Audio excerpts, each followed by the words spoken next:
제가 지난 8월 초에 연합 구역 예배 드릴 때에 이 마가복음 9장에 있는 말씀 앞부분을 우리가 인용하면서 적극적인 믿음 이런 제목으로 말씀을 드린 적이 있어요. 오늘은 그 후반부에 있는 말씀을 통해서 우리 한번 그리스도인들, 우리 믿는 이들이 신앙인들은 어떻게 이기는가, 믿는 이들이 이기는 법을 한번 찾아보려고 해요. 이 이야기의 배경을 먼저 여러분들이 잘 아시지만은 그래도 잠깐 다시 한번 소개하죠. 예수님과 제자들이 3명만 뽑혀가지고 변화산에 올라가셨죠. 그리고 예수님이 산에서 변화가 되셨어요. 내려오시게 되었는데 제자들, 특히나 베드로는 그 변화산이 너무 좋으니까, 영광스럽고 참 감동스러우니까 여기 추막을 짓고 여기 거합시다. 밑에 내려가 봐야 복잡하고 예수님 환영하는 사람 없어요, 여기 있으면 좋겠어요 라고 요청을 했지만 예수님은 아무 소리 않고 내려가자 라고 말씀하시고 내려오셨어요. 내려왔는데 사람들이 수근수근 막 이렇게 소동이 벌어지게 된 겁니다. 그래서 예수님이 가까이 가셔가지고 왜 이렇게 시끄러우냐라고 물으셨더니 그 중에 어떤 사람들이 이야기를 합니다. 어떤 이가 아이를, 지금 귀신 들린 아이를 데려왔는데 당신의 제자들이 능히 고치지 못합니다 라고 지적을 하는 거예요. 예수님의 제자들은 부끄러워서 어쩔 줄 모르겠죠. 그런데 예수님께서는 그 아이를 내게로 데려오라 라고 하였고 아이가 왔어요. 이제 이 아버지에게 물었어요. 이 아이가 언제부터 이렇게 아팠더냐? 어릴 때부터입니다. 왜 그러냐 그랬더니 귀신이 들려서 물에도 들어가고 불에도 들어가서 자해를 한다는 거죠. 너무나 예수님 마음도 아프셨고 그렇게 예수님께 이야기하는 이 아버지의 마음도 여러분 자식을 키워보신 분들 알지만은 이해가 되실 거죠. 그래서 예수님께서는 너희가 믿음이 있으면은 얼마든지 고칠 수 있는데 이렇게 못 고치다니 무슨 말이냐, 제자들을 책망하시면서 이거는 그냥 지적이 아니라 제자들의 마음속에 믿음을 키워주시려는 그런 훈계요, 아마 훈련일 것입니다. 그 제자들은 할 말이 없지요. 그런데 예수님이 이렇게 자기 아이를 관심 갖는 걸 보시고 아이의 아버지가 예수님께 엎드립니다. 저의 믿음 없음을 도와주십시오 이러면서 고쳐주기를 원하였거든요. 예수님께서 단번에 귀신아 이 아이에게서 떠나라 명하심으로 귀신이 떠나가고 이 아이는 살아났습니다. 사람들이 그 아이를 데리고 이제 집으로 가게 되었고 제자들만 남아서 예수님께 묻는 겁니다. 선생님, 우리는 어떻게 하여서 저 아이를 고치지 못했습니까? 라고 물었을 때 오늘 다시 한번 29절 보실래요? 29절 빨간 글자는 예수님이 말씀하신 건데 이 구절만 한번 같이 읽어볼까요? 기도 외에 다른 것으로는 이런 종류가 나갈 수 없느니라 이렇게 말씀하시므로 이 아이를 고치는 비결은, 방법은 무엇일까요? 바로 기도에 있음을 설명하고 있어요. 예수님은 지금 제자들에게 기도를 가르쳐 주시는 거죠. 그런데 특별히 이 사람들이 실패한 이유부터 먼저 한번 찾아보도록 하겠습니다. 지난 구역연합예배 때는 이 말씀을 다른 각도에서 나눴기 때문에 똑같은 말씀은 아니에요. 그러니까 한번 찾아보시겠어요? 우선 16절 성경을 여러분의 것으로 가지고 계시면은 성경에다가 마크를 하셔도 괜찮을 것 같아요. 자, 16절에 예수께서 물으시되, 빨간 글자는 한번 여러분이 읽어주실래요? 그들과 변론하느냐? 변론 이렇게 말씀하죠. 성경에 변론이라고 적혀 있는데 이것은 그냥 단순한 다툼이 아니라 소동하는 것입니다. 대단히 시끄러웠던 거죠. 그러니까 조용히 이렇게 싸우거나 단둘이 말하는 게 변론이 아니고 너희가 왜 이렇게 소동을 벌이느냐, 왜 이렇게 시끄러우냐라고 주님이 물으셨어요. 그러니까 시끄럽다, 변론한다, 다시 말해 야단법석을 떤다는 것은 이거 이기는 비결이 아닌 거예요.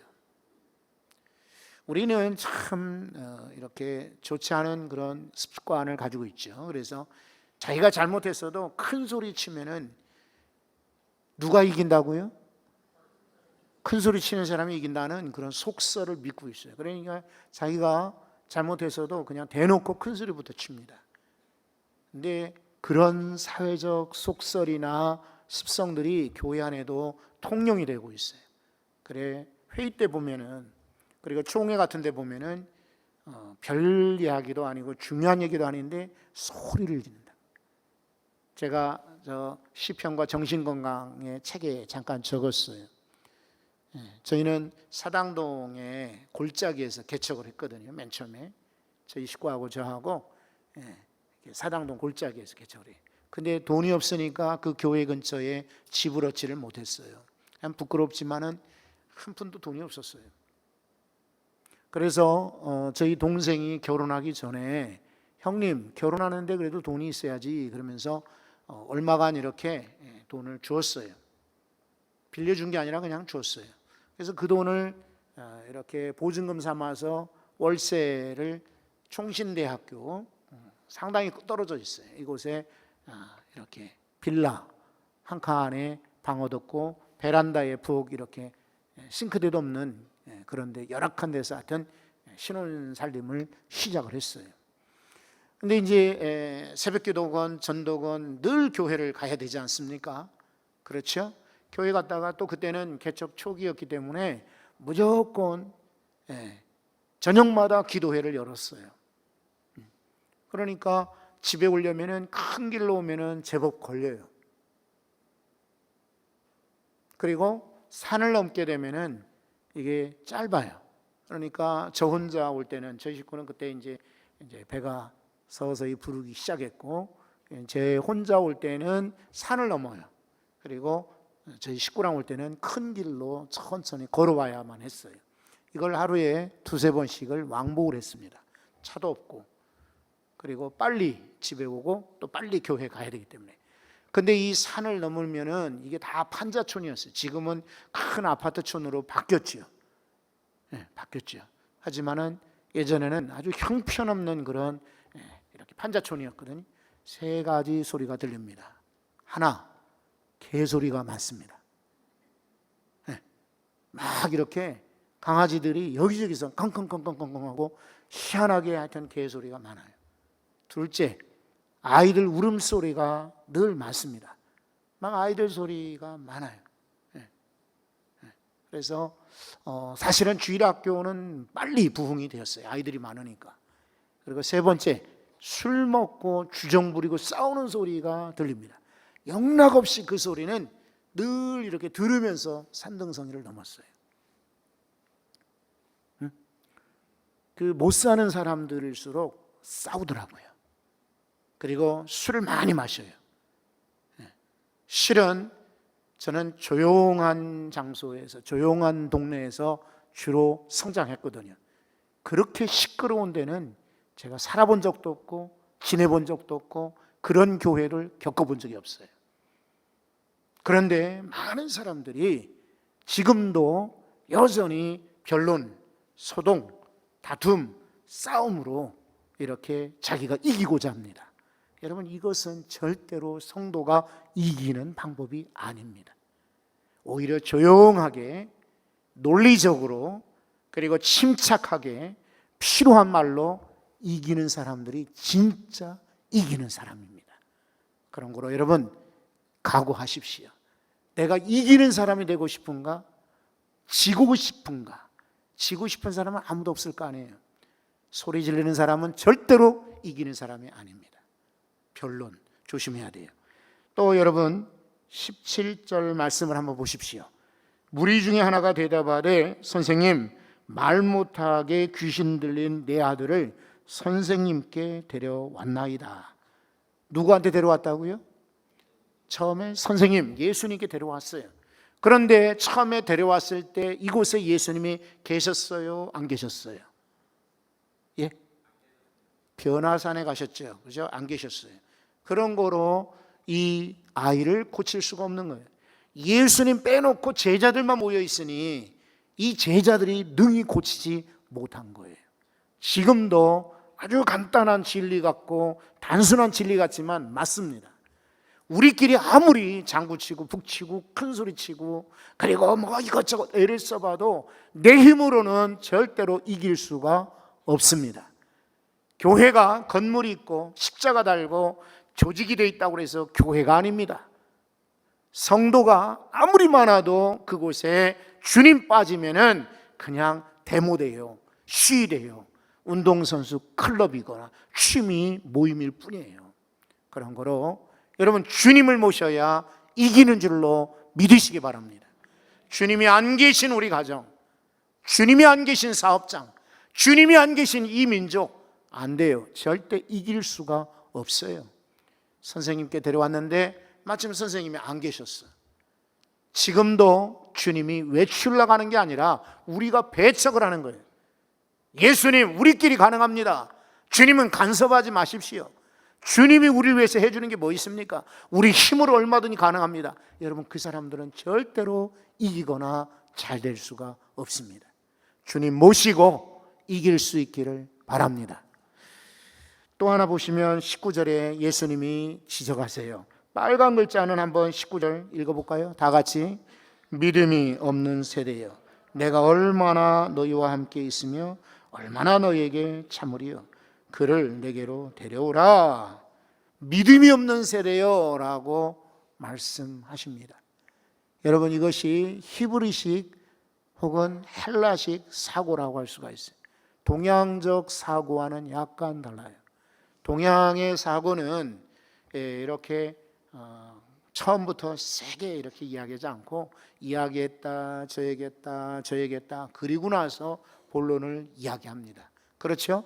그러니까 우리나라에서 대화를 하거나 인간관계하고 또 상담을 하고 사람을 만나려거든 처음부터 끝까지 다 들어봐야 됩니다. 그런데 서양식 히브리식 사고는 그렇지 않습니다. 먼저 이야기부터 해요. 내가 필요한 게 이거다, 핵심이 이거다, 내가 주장하는 게 이거다. 그리고 나서 설명이 따라와요. 그러니까 성경을 읽을 때도 마찬가지예요. 앞에 주어가, 앞에 맨 처음 등장하는 낱말, 누군가, 이것을 먼저 알아야 성경을 쉽게 이해할 수가 있어요. 우리나라 독자들은 이런 의식이 잘 없기 때문에 성경을 이해하기가 조금 어려워요. 그러나 서양 사람들은, 이 사람들 사고방식이 딱 이렇게 아하, 이거 핵심이구나, 저 사람이 첫 마디가 뭐냐, 이거를 중요하게 아는 거죠. 그러니까 트럼프 대통령이 소위 트윗 정치를 한다고 그러잖아요. 그죠? 트윗을, 새 그림 그려지는 그런 애플리케이션을 이용해서 자기 주장을 막 날린다고요. 그러면 기자들은 끝에 말까지 안 가요. 첫 마디만 봐도 지금 대통령이 뭘 얘기하려는 걸 알 수가 있어요. 이 트럼프 대통령의 정치 성향은, 이거는 유럽인들이나 또 헬라인들 이런 정서와 비슷해요. 예수님도 지금 말씀하세요. 믿음이 없는 세대요, 내가 언제까지 너희들과 함께 하겠냐. 뒷말이 중요한 게 아니라 지금 믿음이 없기 때문에 너희가 실패한다라고 말씀하고 있어요. 오늘 우리는 믿음이 있다라고 하지만은 진짜 믿음인지를 점검을 해 보셔야 돼요. 주님이 인정하실 만한 믿음인지를 확인해 보셔야 돼요. 말로만의 믿음이 아니라 또 미사고만 들어오는 믿음이 아니라요, 또 이렇게 전통적으로 몸에 배인 그런 믿음이 아니라 날마다 생생한 믿음을 가지시기 바랍니다. 그게 오늘의 믿음이 다르고요, 내일의 믿음이 다를 수가 있어요.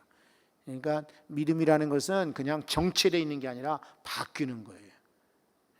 그래서 늘 내 믿음을 새롭게 살아있는 믿음으로 유지하셔야 돼요. 유효기간이 항상 있어요. 유효기간이. 그래서 오늘 믿음 가지고 10년 뒤도 유용하리라, 20년 뒤에도 써먹으리라, 천만의 말씀이에요. 많이 여러분들이 경험하시고 아시지 않습니까? 옛날에 믿음이 왕성했다 할지라도 믿음이 사라지거나 죽을 수가 있어요. 오늘 믿음으로 다시 한번 전환하시고 새로운 믿음으로, 활기 있는 믿음으로, 힘 있는 믿음으로 바꾸시기 바랍니다. 자, 그러면 실패의 원인을 알았는데 어떻게 그러면 이 아버지는 성공하게 되었나? 그리고 우리 성도들은 어떻게 이길 수가 있을까? 성도가 이기는 비결을 오늘 말씀을 통해서 찾을 수 있어요. 또 하나 19절 뒤에 보시면 아까 우리가 읽었잖아요. 내게로 데려오라. 누구에게 데려오라는 거예요? 예수님께 데려와라. 그랬더니 20절 한번 보십시오. 이에 데리고 오니. 자, 이제 사람들이든 아니면 아버지든 간에 예수님께 데리고 왔어요. 그리고 나서 이 아이가 고침받고 나았던 것입니다. 여러분, 모든 문제를 이기는 비결은 예수님 앞으로 가지고 오셔야 합니다. 여러분, 생선가게 가서 쇠고기 주세요 하는 사람 있나요? 철물점에 가서 두부 한 모 주세요 그런 분 있나요? 천만의 말씀이에요. 그렇죠? 그러니까 예수님께 데리고 와야 돼요. 왜냐하면 예수님만이 만병의 의사가 되시고 모든 문제의 해결자가 되시고 모든 문을 여는 열쇠가 되시기 때문입니다. 여러분, 문제를 어디 큰 유명한 절에 가져가도 해결 안 돼요. 돌, 명산, 아주 효험 있다고 하는 그런 곳에 가져가는 사람 없을 줄 알아요. 하지만 여러분의 문제들을 집안에 쌓아놓지 말고 다 주님께로 가져오시기 바래요. 내게로 데려오라. 이 말씀에 순종하여 주님께 데리고 갔더니 이 아이가 고쳐지게 되었어요. 선생님한테 가려고 왔는데 선생님 안 계셨잖아요. 제자들이 애써 보았지 않습니까? 그랬더니 그 제자들도 과거에 귀신을 내쫓은 적이 있어요. 과거에 큰 기적을 베풀었던 제자들도 있어요. 그러나 지금 못하는 거예요. 그런데 예수님께 데리고 왔더니 고쳐졌거든요. 여러분이 이기는 비결은 여러분의 문제, 난관, 어려움, 장애물들을 다 주님께로 가지고 나오셔야 돼요. 주님께로 가지고 나오시기 바랍니다. 여기 또 23절 말씀 한번 다 같이 읽어봅시다. 23절도 예수께서 이르시되 다 같이 할 수 있거든이 무슨 말이냐. 믿는 자에게는 능히 하지 못할 일이 없느니라 하시니. 아멘. 여러분, 믿음이 그냥 믿음이 아닌 거예요. 여러분이 잘 보셔야 돼요. 똑같은 아버지라고 해서 다 같이 아버지가 아니고 아들이라고 다 같이 자식이 아니고, 콜라를 봐도 이런 유사품 콜라들이 있잖아요. 그죠? 술도 종류가 다양하고 또 담배도 아마 담배 가게에 꽂혀 있는 걸 보시면은 똑같은 담배가 아니라 여러 가지인 것을 아실 수가 있을 거예요.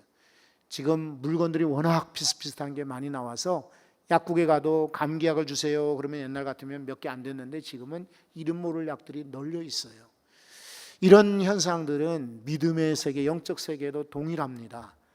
옛날같이 순수한 믿음, 말씀대로 믿는 믿음, 정말 가하면 나할 줄 알고 아니요 하면은 이해할 줄 아는 그런 화답하는 믿음이 요즘에는 없어졌어요.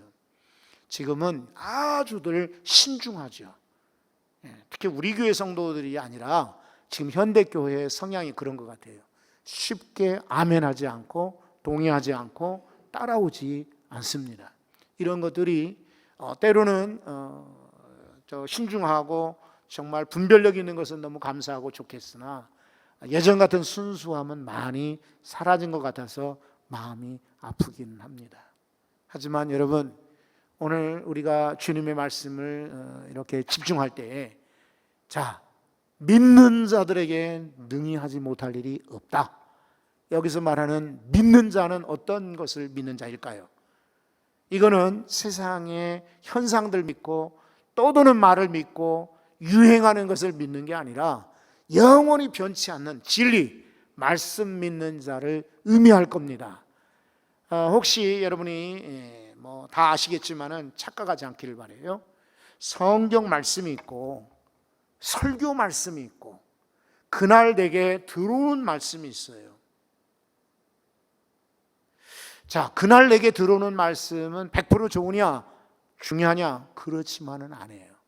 왜냐하면 나의 태도, 나의 환경, 내가 지금 상황 컨디션에 따라서 그날 내게 이렇게 쉽게 들리고 마음에 쏙 와닿는 그런 말이 있어요. 그러니까 그거는 감정에 휘둘리기 쉬워요. 그래서 참 조심하셔야 돼요. 설교 말씀은 그러면 무조건 진리냐? 그렇지 않은 거 여러분 잘 알고 계시죠? 엄청난 그런 오류들과 잘못된 설교들이 오늘날 한국교회 특별히 강단을 변질시키고 있습니다. 그래서 성도들의 믿음이 예전보다 훨씬 약화된 것이 사실인 것입니다. 그런 거로 설교 말씀이 진리고 그 말씀 믿어야 된다라고 가르쳐서도 안 되고 그대로 백발백중 들어서도 안 됩니다. 그러면 도대체 우리가 믿을 것이 무엇이냐? 설교도 아니고요, 감정 따라서 그날 내게 확 들어오는 말씀이 아니라 오직 변하지 않는 하나님 말씀, 성경 말씀만이 진리요, 그것을 믿는 믿음이 진짜 믿음인 것입니다. 왜 그러냐면 새벽기도 때 잠깐 말씀드린 적이 있어요. 전주에 있는 어떤 침례교회가 이제 92년도에 개척이 되었는데 얼마 안 됐죠, 그죠? 그런데 지금 1000석이 넘는 예배당으로 큰 예배당을 지었어요. 전주 지역은 원래 침례교회가 잘 되지 않아요. 거기는 장로교 선교사들이 활발하게 선교하던 예전부터 그런 지역이기 때문에 여기서 침례교회가 성장한다는 건 기적과 같은 일이었어요. 성결교회도 잘 안 돼요. 하지만은 부여 인근에, 군산 인근에 성결교 초기 전도자들이 전주에까지 소위 구역 예배를 드리고 예배 처소를 만들어서 이곳에 성결교회가 생겼고, 바울 성결교회라고 제법 큰 교회가 전주에서뿐만 아니라 이 성결교회 호남 지역에 제일 큰 교회가 세워졌어요.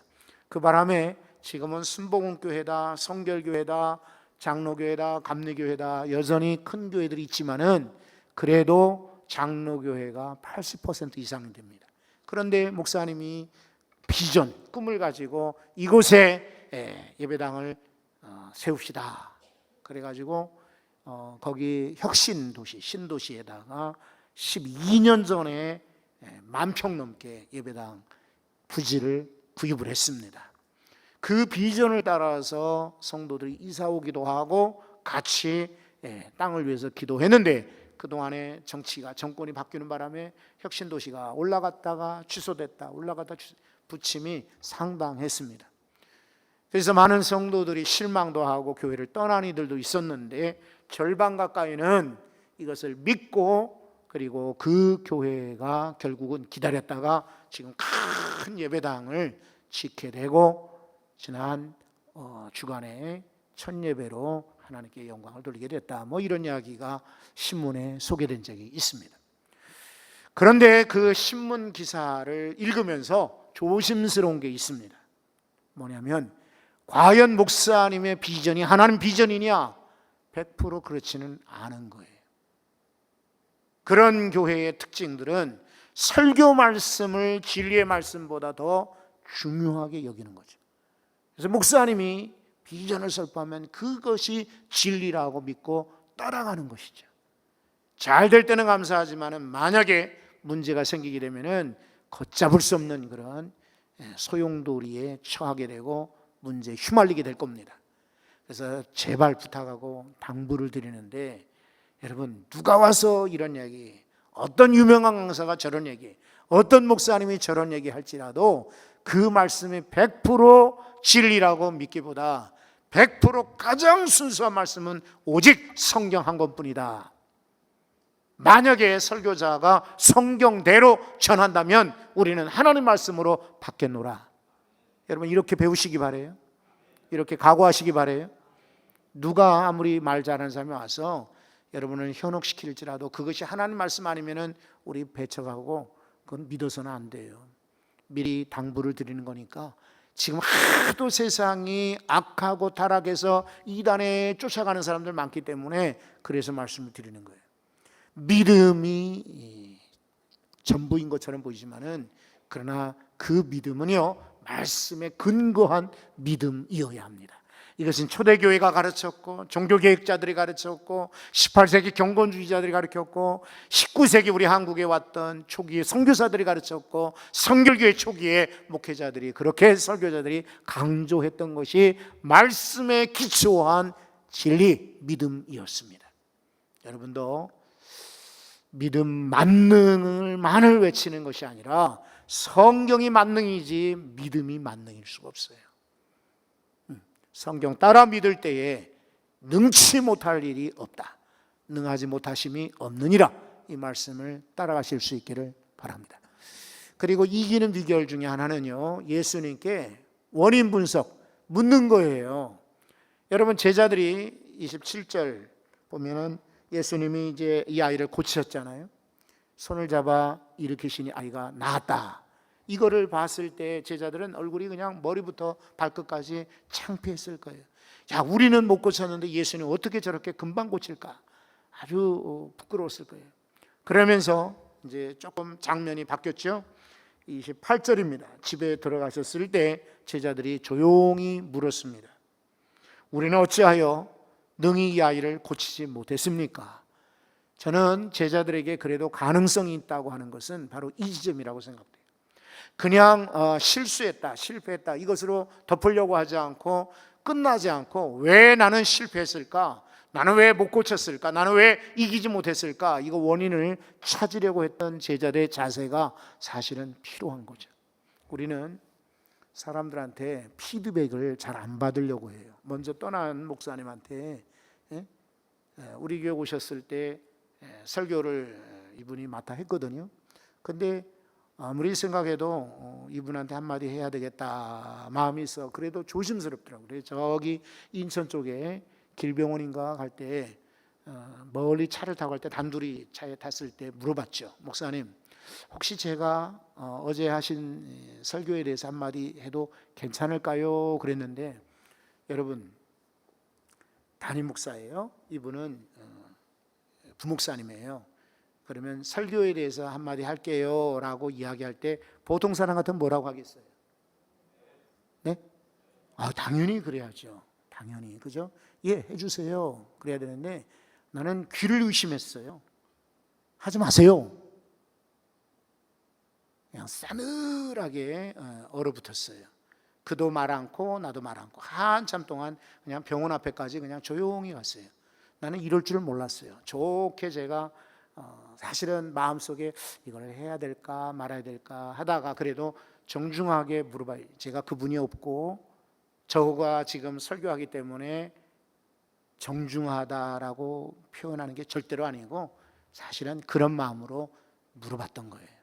혹시 제가 어제 한 설교에 대해서 한마디 해도 될까요? 그랬는데 저는 당연히 예, 말씀해 주세요. 그래야 제가 발전하지요. 그럴 줄 알았거든. 하지 마세요. 그래서 제가 나중에 돌아와서 신문에다가 글을 하나 썼죠. 피드백. 한국 사람들은 특히 피드백 받는 것을 어려워해요. 그리고 듣기 싫어하거나 불편해합니다. 그래서 사장님이 사원들한테, 직원들한테 물어보지도 않고 그리고 들으려고도 하지 않고, 오래 믿었던 분들은 특히나 젊은 성도들, 새로운 성도들이 말하는 걸 어려워해요. 듣기 싫어하고, 나이 드신 분들도 마찬가지예요. 그런데 여러분, 우리가 하나님 앞에서 주의 제자들로 정말 성장하고 건강하게 자라시기를 원하시면은 들으셔야 돼요. 불편해도 어려워도 피드백을 항상. 너무 거기에 이렇게 집중하지는 말고요. 왜냐하면 피드백이 다 옳은 것은 아니에요. 그리고 자기 감정에 따라서 이야기해야 할 수가 있어요. 그러니까 참고로만 하되 절대 그것도 진리는 아니죠. 근데 지금 문제는 사람들이 물으려고 하지도 않고 들으려고도 하지 않는 그때 그 부목사님처럼 하지 마세요. 이런다고요. 근데 이 제자들 보세요. 이 사람들은 그래도 가능성이 있는 겁니다. 우리가 예수님께서 야, 이리 와, 모여봐. 너희들 왜 못 고친 줄 알아? 야, 임마, 어떻게 그렇게 그냥 믿음이 없냐? 예수님이 이렇게 일방적으로 가르치거나 전한 것이 아니라 제자들이 먼저 물었어요. 여러분, 이기시기 원하십니까? 질 사람 아무도 없죠. 그죠? 지고 싶은 사람? 그러시려면은 물어보셔야 돼요. 왜 내가 실패했을까? 내게 문제는 뭘까? 내가 왜 안 됐을까? 이 제자들처럼 조용히 물을 때에 최근에 몇 달 전부터 한번 여러분이 한번 속으로 한번 생각해 보세요. 나의 행동, 나의 결정, 나의 말, 나의 태도에 대해서 내가 다른 사람은 어떻게 반응을 보였는지, 어떤 생각을 가졌는지, 어떤 그런 의식을 가졌는지 물어보신 적이 있는지요? 거의 아마 생각이 안 날 겁니다. 그냥 대부분이 내가 한 것이 다 옳다고 생각하고, 내가 실수했으면 실수한 거고, 내가 안 되면 안 된 걸로 그냥 꿍꿍 앓고 그냥 묻고 지나가요. 그런 분들은 절대로 앞으로 이길 수가 없어요. 오늘 이 제자들처럼 주님, 우리는 어찌하여 고치지 못했습니까? 라고 용감하게 물어야 그때부터 주님이 진리의 말씀을 하시는 겁니다. 여러분이 성경을 읽으실 때도, 성경을 대하실 때, 설교 말씀을 들을 때에도 그런 의식을 가지고 읽으시고 들으시고 대하시기를 바랍니다. 데살로니가 교회 교인들 보십시오. 이 사람들은 바울 사도가 말할 때에 얼마나 이 사람들이 주님의 말씀으로 들었다 하지 않습니까? 그러니까 나중에 데살로니가 교인들을 칭찬했어요. 아울러 저 밑에 베레아 교인들을 보십시오. 베레아 성도들은 말씀이 그러한가? 성경을 상고했다고 했습니다. 여러분이 말씀을 들을 때에도 이 말씀은 어떻게 연관이 되고 어떻게 이어지는가? 성경은요, 단독으로 나와 있는 진리가 아니거든요. 성경은 옛날 어른들 표현으로 말하면 이경교경이라고요. 서로 다른 성경이 교체하는 것이 바로 성경 말씀이거든요. 그러니까 베레아 성도들은 그 말씀은 정말 그러한가 더 확인했다 그랬거든. 데살로니가 교인들은 사도 바울의 말을 주님의 말씀으로 받았고, 베레아 성도들은 이 말씀이 그러한가 해서 성경을 날마다 상고했다 그랬는데, 오늘 우리 성도들은 어떻습니까? 주님 말씀을 들어도 확인하려고 하지 않고, 그렇죠? 그리고 정말 그 말씀이 어디에 있을까 찾지도 않고 그냥 지나가기 때문에 우리의 믿음이요 10년이 되고 20년이 되고 30년이 돼도 여전히 같은 곳에 머무는 거예요. 여러분, 내가 문제가 뭘까? 왜 실패했을까? 나는 왜 못 고쳤을까? 이거 묻는 것 부끄러운 일이 아닙니다. 그런 거로 언제든지 여러분 물으시고, 후배들에게도 물으시고, 그리고 제자들에게도 물으시고, 어린 사람에게도 물으시고 해서 여러분이 더 발전할 수 있기를 소원합니다. 여기 29절에 예수님이 유일하게 한 가지 방법을 전해주셨죠. 기도 외에는, 이 말은 다른 옵션이 있는 게 아닙니다. 오직 기도라는 것입니다. 오직 기도할 때 이런 역사가 일어난다라고 말하고 있어요. 오늘 오전에도 기도에 대해서 말씀드렸습니다만, 여러분 더욱 기도합시다. 홍콩의 문제가 복잡하거든 기도하셔야 돼요. 여러분 가정에 문제 있거든 기도하셔야 돼요. 교회를 사랑하는 분들은 교회에서 기도해 주시기 바라요. 여기저기서 사람들이 기도해 주세요, 목사님 기도해 주세요, 목사님 기도해 주세요. 얼마나 많은 요청들을 듣는지 몰라요. 저 혼자 기도하기보다 여러분이 같이 기도하시면 우리 교회가 더 건강하고 발전하고 늘 이기는 교회, 이기는 성도 될 줄로 믿습니다. 절대로 저는 우리 성도들이 어디 가서 지고 돌아오지 않기를 바라요. 이기는 성도들 되시기 바라요. 그러려거든 말씀에 순종하십시오. 주님께 데려오라 그러면 데려가는 거예요. 믿음으로 이기시기를 바랍니다. 그 믿음은 다른 것이 아니라 말씀을 믿는 믿음인 것입니다. 그리고 왜 실패하는지 이유도 확인하시기 바랍니다. 부끄러울 것 없어요. 그리고 오직 기도 외에는 다른 종류가 나갈 수 없다는 주님 말씀 기억하시면서 기도로 이기는 우리 성도들 되시기 바랍니다. 한번 손을 한번 이렇게, 나는 기도하리라 한번 외쳐봐요. 시작. 더 해봐요. 나는 기도하리라. 다시 한번, 나는 기도하리라. 사람들은요 고민합니다. 그 대신 우리는 기도합시다. 사람들은 싸웁니다. 우리는 기도로 이깁시다. 사람들은요 막 엉뚱한 소리하고 겉길로 나가는데 우리는 오히려 기도합시다. 기도할 때 잘 되고 이기는 성도 될 줄로 믿습니다. 하나님 아버지, 우리 오른손을 들고 기도하리라 라고 선포했습니다.